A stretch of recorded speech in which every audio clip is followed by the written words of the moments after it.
Okay, there we go. Now, you don't know this. What? It's on again. Are we doing this again? Are we doing this again? We're doing one. There's one thing. I came in Okay. and I told somebody that I was going to interview you. Right. And somebody said, "Oh, the golden voice, big fan of yours." The golden voice. And he said something, and I look at him. I said, "Hey, that's good. That's good." I never thought about it. Right. Now, you are Brent Buchanan, from, KHJ. and guess what? What? Interview me. Interview you. Oh, okay. This should be fun. I've never. Yeah. Okay. Yeah. This is not Rogers. What is your name again? LeBlanc or Charles. Okay, Charles. we'll try to be professional. Let's be professional. Charles LeBlanc. You're known as the blogger. How did you get involved in how did you become so famous in Fredericton, infamous? How did this all come about? For folks that don't know you, just tuning into your blog, introduce yourself, tell them your background a little bit. Right quick, I was brought up in Merriman-Cook, and I worked at the shipyard for 15 years, St. John Shipbuilding. And after that, we all got laid off in 1996. And after that, it was a period of my life, or a lot of people's life, that people with their life were going down. We make $70,000, $80,000 a year, and next thing you know, you're way down, nothing, bankruptcy and all that.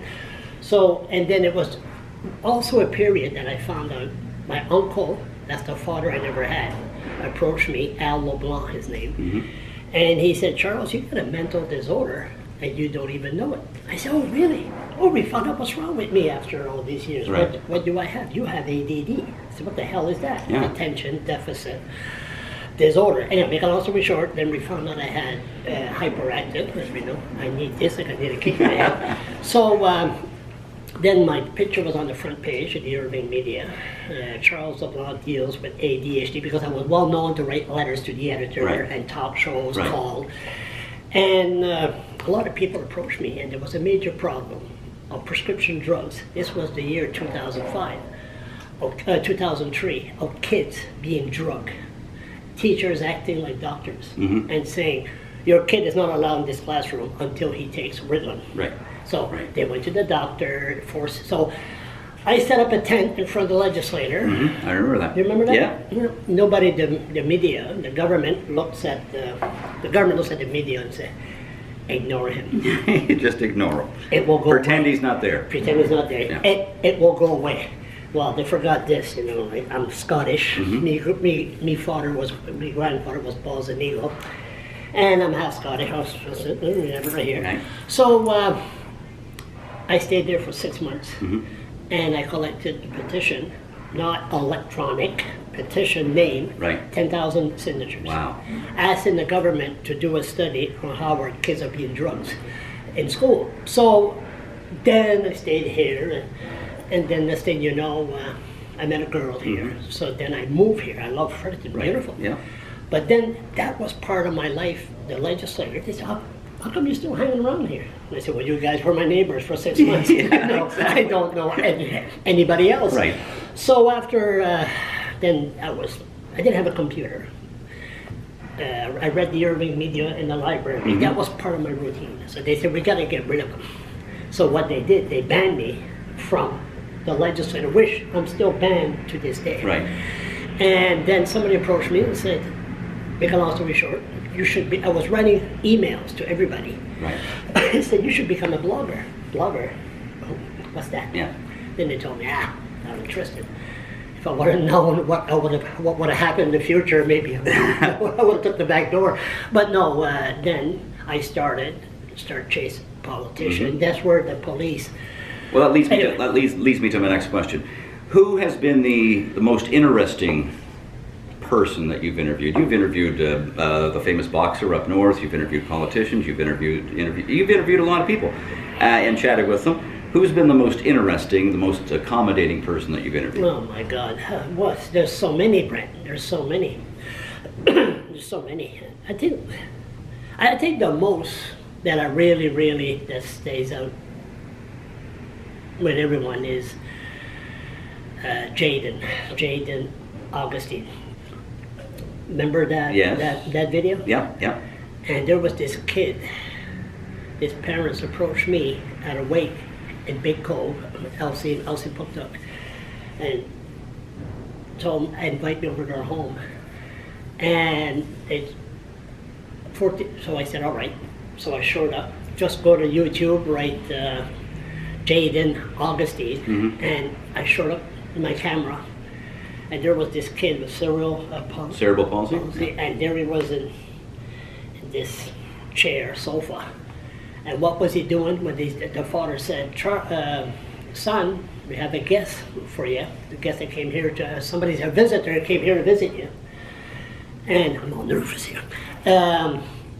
So next thing you know, guess what he was doing? What? He was watching my videos. Oh, no way. And then I walk in. So he was a fan. He was a fan. And right there, that opened my eyes. Mm-hmm. That you don't know who watches. No, these exactly. videos. How many people do you have like logging on a regular basis to your blog? I want to know, because really, I want to know when the blog was ordered shut down by the city of Fredericton, there was 25,000 blog posts gone. Mm-hmm. That was the battle between me and the police. But you had over 1 million visitors at one time. 1 million visitors, and it was well known. They had to shut me up, like I was saying earlier with the politician. When I approached politician, they would say, "What are you doing?" I said, "Well, you're not a journalist. You can't go and tackle politicians." Me, a journalist? No, I'm not an urban employee. I said, "I'm better than that. I'm a blogger." Don't see that guy there? Yeah. That's Paul Zed's son. He's the executive director of the Liberal. See, take my camera. Focus. So anyway, then that's where they came after me and tried to shut me down, tried to shut me up. They tried everything. We're not going to go into every detail, but I did a lot of swearing in my videos. And when I saw that kid watching, and I'm going back to your question, I'm sorry. When the blog was shut down, a lot of people look at me and say, "You have a blog?" Mm-hmm. I watch your videos. Right. Because now you're mainly on YouTube, right? Yeah. And Facebook. You have the links on Facebook that sends people to YouTube. I used to write Right. a lot. And when they shut down the blog, I said, why should I waste my time to write? So now, and I don't do part 2, part 3. No, I make a fool of myself the first time. What do you say to these people that say, Charles is just a pain in the ass blogger. He's out there and he causes trouble. And for instance, the blowhorn in front of the city police station, he didn't have to do that, and blah blah. What do you say to these people that say he's just a pain in the ass blogger? I will agree that I am a pain in the ass. I will agree. You're honest. Oh yeah, I'm honest. Of course, you got to be a pain in the ass to do what I'm doing. Because if you're just professional, you're not going to attract any attention. But let's not forget one thing here. We're in Fredericton, and you've been watching me for a while. The blowhorn. Why was I there for? And what happened? Well, I filmed a soldier getting beat up, and then with the minute the cop was acquitted, Stephen Stafford, nice guy. Him and his wife, Debbie, beautiful people. Yeah, they are. Beautiful. Debbie did a fantastic job there at the funeral. Oh, beautiful. Beautiful job. I shook her hand, I congratulated her. Very good. Anyway, focus. So I turn around. What was I doing there? Now, it seems like you always go after chaos. No, but we must never, just 10 seconds here. We must not forget, if these things are happening to me, what other people are going through the same thing, especially our justice system, that don't have the platform. Don't have the platform. A platform. Like anybody can start a video and do it, but if nobody knows it's there. Right.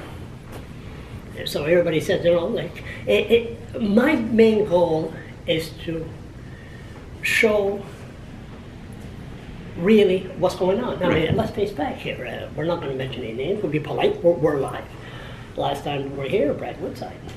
And we had a photo op. Me, you, and Brad Woodside. It was a goodbye event for Mr. Woodside.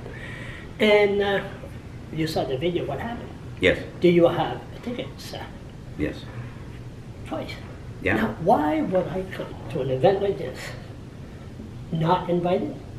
So, and then they were doing it for a potlatch. Then they were there, and then... But you have this persona, you know? You have this persona, and maybe I don't think it's warranted, but some people look at you that say, okay, he's they're scared shitless. One word. Beep. You know, they're a little nervous when you're around because they never know when you're going to pull out the camera, when you're going to take a picture, when you're going to take a video, and you know. There's a place and time. Sure, yeah, but and I was invited. Sure you were, yeah. But I told the person who invited me, Yeah. I'll go and he bugged me. I said, what do you want? I thought they were going to show videos of me and Brad Woodside, especially Brad Woodside lost in the parking garage. That's the funniest video I've ever seen in my life. That should be like, that is, and that's the new parking garage right back here. And he is walking, he can't find his car, and it's hilarious. Is that on YouTube somewhere? Yeah. Oh yeah, just Brad, go to YouTube, write Brad Woodside parking garage. Now, if you don't know who these two characters are, you will still find it funny. Yeah. And so what is? I was getting somewhere for that, but then I lost it. Sorry, too many coffees. So we got to learn not to do it when we do this. Not drink 3 double. Right. What's the future look like for Charles LeBlanc? Charles LeBlanc is looking at it. Listen, if I had responsibility, kid, wife, there's no way in the world that I would arrive home and the partner will say, oh, how many pictures have you taken today? Yeah. Oh, can I upload your videos? Right. Let me make you a cup of tea. No. We found out the convention center, they're looking for a person to push a broom or to do a vacuum, pass the vacuum for $10 an hour. We need the money. So I'm in a position that I could offer a service. Like for an example, this camera here. I had this camera for about a year. Right. That cost, you know how much that cost? $500. Really? $500. Wow. An anonymous donor. When my camera broke down, remember? I remember that. The one broke. It was a bear track in the woods. Yeah. I was very upset with myself, and I said, "That's it. I'm done." I offer a service. Now, when I go around and say, "Okay, my camera broke," or my computer, laptop is gone, or I need, look at the time I was on trial. Yeah. And I need a lawyer. Right. I raised $4,400. Wow. People were sending me money. It was my supporters. How's it going? Oh, I had 10 people come to me and I said, oh, no, it's all right. It's all right. I'll be all right. You're denying people to give you money. No, you're not supposed to do that. Yeah. I said, but everybody was saying it. When you ask, you offer a service. So to answer your question, how long am I going to go? Number one, I'm not a born-again freak.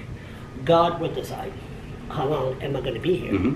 And number two, as long that I have the public support, I will continue. Okay. The minute the public says, no more, Right. I'm done. Okay. Are you married? No, Were you ever married? shacked up. Shacked up? Do you have a girlfriend? Shacked up. Okay. Yeah. What did Trudeau say? What did Pierre Trudeau? I think Pierre Trudeau did answer that pretty damn good. What does Charles LeBlanc do for fun? Charles LeBlanc for fun. Charles LeBlanc walks the bridges.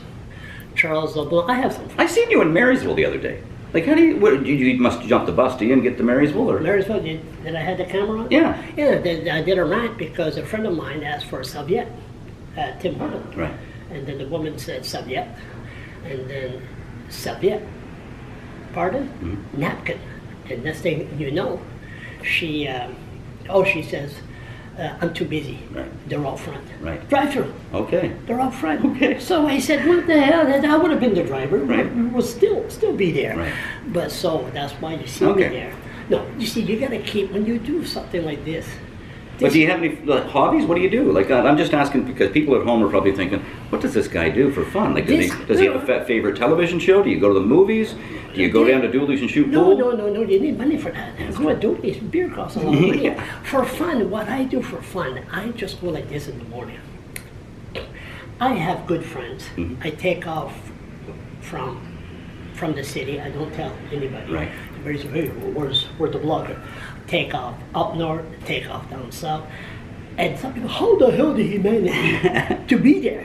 Well, I had people need to pick me up and bring me there. Like a good point of the blog was Elsie Puptuk, Shell Gas. Yeah. I mean, they got me from here, put me in the middle of Shell Gas, the protest. I've seen them, yeah. And they just dropped me there. Yeah. The natives, the females, beautiful. Yeah. Beautiful, high cheek, beautiful eyes. But I'll tell you one thing, and the beautiful cooks. Are they really? Oof. But I'll tell you one thing, when they get angry, don't piss them off. When hey, it's not the male natives, that's the boss. No. The female, when they tell me to move, I move. But no, so stuff like that. And what I just get out. Okay. And like I said, I'm going to continue on as long as. And Fredericton, there is no reason in the world a person go at Willie O'Ree and walk around 550 times. What's all that about? You can do that right downtown. You could do that right down. We have the most beautiful walking trail. We go around. I go last night, minus 20, minus 30. I leave 8 o'clock, walk the bridges. Well, a final question. You mentioned walking and exercising. Didn't you bike across? Is it true that you biked across Canada at one time? In 1976. Why? Why? Because I had ADHD and I was tired to see the same scenery twice. Right. I remember riding around Moncton, Shediac. Somebody said for a joke, you should ride a bicycle around New Brunswick. Right. Hey, I'll see something different. It's a good idea.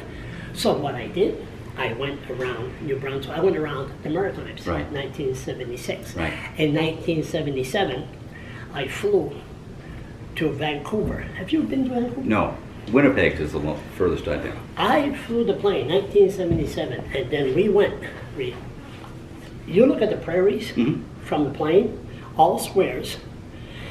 And when I seen the Rocky Mountains, my God, I said, I gotta ride a bicycle through that. Right. And then I almost took. So you started your bike ride in Vancouver? In Vancouver. And biked here? I bike right till, and some people I don't understand.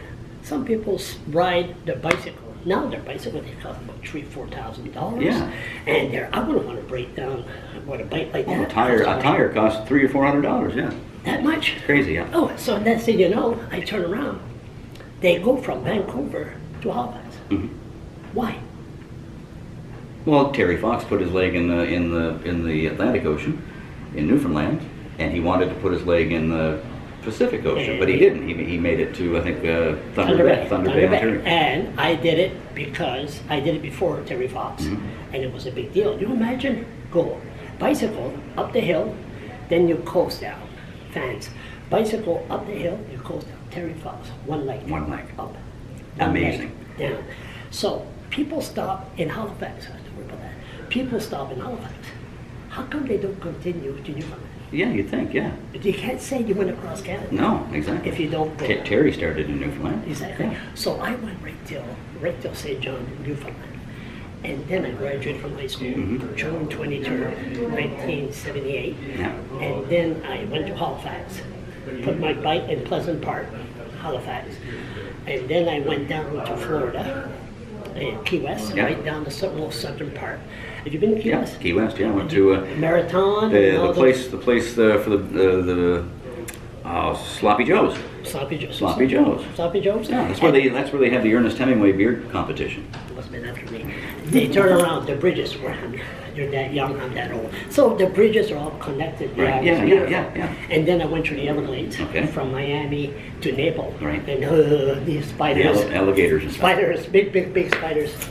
So, and then went down up New Orleans, Houston, Dallas, and then I cut east. I went to Little Rock. I went to Memphis. Now, I was in Memphis. Oh, yeah. What year were you in Memphis? I'll tell you a story. Country music. How much tape we got? I don't know. How much tape we got left? No, we're still going. Let me tell you one story. You will like this. Okay. So I turn around. This is just not. If it was professional of radio, Okay, time out. Yeah. Okay, we know that. But We gotta go to commercial. I know it's a permanent commercial. So what happened? I arrived in Memphis. Well, guess what I was doing in Memphis? Were you there for Elvis's funeral? I was there in 1978. 1978, a year after Elvis died. So I turned around. I arrived. I wanted to see where Martin Luther King got assassinated. Right. So I arrived, see this little black kid. Say, excuse me, could you tell me where Martin Luther King was assassinated? The motel? He goes, yeah, sir. Follow me, sir. And you're a shortcut little kid. And he went through, the poor, the blacks, the house, their homes, our summer cottages in Party Beach are mansions compared to their homes. Really? Yeah. We went there, he looks at me, he goes, this is it, sir. So then I said, well, I give him $10. $10. I said, well, that'll be $10. I said, here. Oh, thank you, sir. So I went to the railing, look across. Second floor, right? Yeah. And I went to the railing, there's a big cement on the window, explaining, the monument, and I look across where James Earl Ray. Just imagine the tragedy that happened here. Yeah. So the media, it's called the Memphis Press Senator, I think. So I'll send you a picture. So I turned around. They said that they interviewed me. So then they said, "Have you? What about Graceland?" They said, "What about Graceland? And you're gonna see where Elvis." I almost said Elvis, who I wasn't Elvis. They said, then you're leaving Memphis without going to Graceland? Yeah.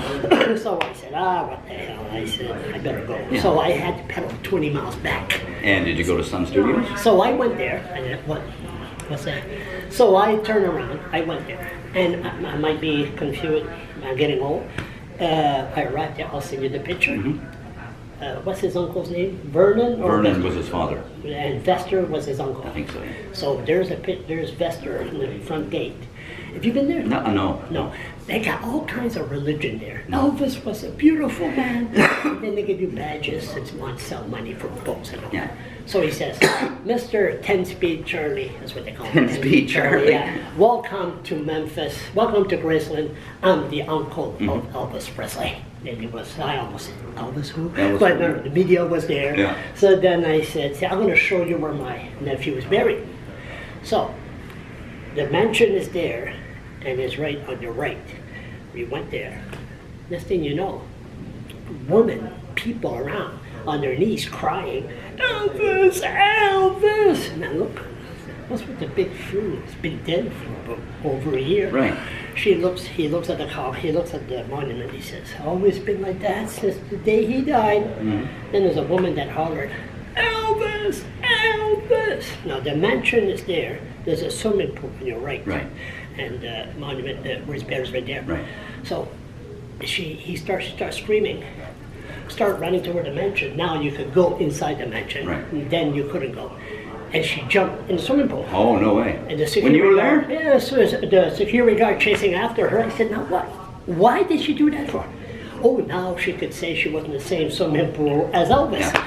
So anyway, so this went on and on and on. It was incredible. This was a year after. Yeah. And to this day, I'm sorry if I bored you. No, that's cool. Good story. There was, I like it. across the street was a souvenir shop where you could get Elvis stuff and all that. All right. Okay. I got to work tomorrow, so I got to go. You gotta, we're not going to continue for another hour. Do you want to thank any? Do you want to thank any? Do you have anybody that you want to thank? Any sponsors? Any businesses that you that help you out? That's one thing about me. Sponsors. You don't. Nobody. That's another thing. You can't go if you have sponsors. You have to behave. That's true. Yeah, that's true. You can't. They'll drop you. That's what happened to Tiger Woods. Remember? Yeah. Tiger Woods got dropped by.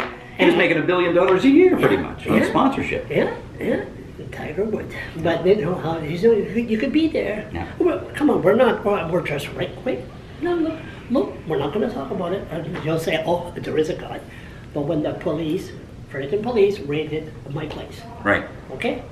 Now, say he lives alone. You could be sponsored by Molly Maid, you know. The people that came in and cleaned up after. with the police behind him, Yeah. sponsored by the Fredericton Police Force. Yeah. But no, but show how serious Right. this is. Yeah. He lives alone. Mhm. He takes pictures. Yeah. He has no kids. Yeah. He has to be into chopper. Yeah. Went fishing. Yeah. Now, of course, there was nothing. They put me in jail for 4 hours. There was nothing there. Yeah. They went fishing. But then we're not in Ontario, we're not in Quebec. Media is so small that there's no big, huge investigation. Now, if there would have been one picture, number one, we won't be sitting here. Right. I would have been done. Yeah. I would have been done. Yeah. One picture. Yeah. So just like Tiger Woods, there is a line. Yeah. Exactly. And you too, Yeah. right? Hey, there's a line, Mhm. you cross it, you know what's going to happen. Yeah. And that's why when you're a public pain in the ass or a public figure, whatever you want to call it, you have to be careful. And for sponsors, my sponsors is the people. Right. That's who I want to thank. If it wasn't for the public and they know who they are, my computer breaks down, I need some help on something, as long the public steps forward, this damn pain in the ass, or beep, could say this, can thank the people I could be around. Mhm. As long as the people wants me to be around, I'll be around. Cool.